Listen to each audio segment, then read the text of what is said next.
சுப்பிரமணிய புஜங்கத்தில் 10வது ஸ்லோகத்தை பார்க்குறோம்.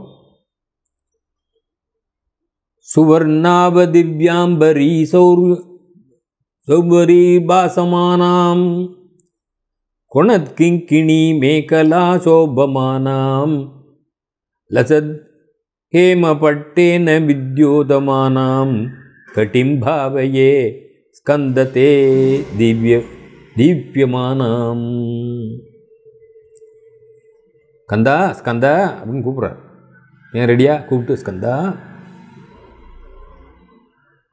எப்படி இருக்குன்னா தே தீப்யமானாம் கட்டிம் அப்படின்னு எப்படி இருக்கு? தங்கம் போல ஒழிக்கிறது, ஒளி கொண்ட ஆடையுடன் மிளிர்கின்ற எப்படி இருக்கு அப்படின்னா லசத் ஹேமபட்டேன வித்யோதமானாம். ஹேமப்பட்டம்னா தங்கம் மயமாக இருக்கக்கூடிய ஆடை பட்டம்.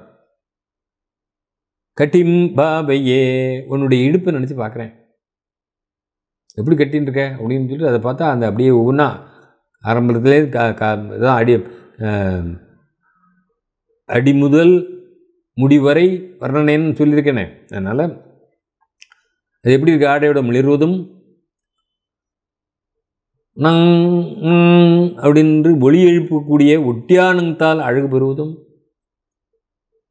ஒளி மிகுந்த அரைஞான் கயிற்றால் மிளிர்வதுமான உனது இடையை நான் தியானிக்கிறேன். முதல்ல கட்டிம்பாவையே அப்படின்னார். சொர்ணாப திவ்யாம்பரை பாசமானாம் கொணத்கிங்கிணி மேகலா சோபமானாம். கொணத்கிங்கிணின்னு நங் நங் நங் நங் சத்தம் போடுற பேர் கொணத்கிங்கிணி. அதனால் ஒளி எழுப்புகின்ற ஒட்டியானம்.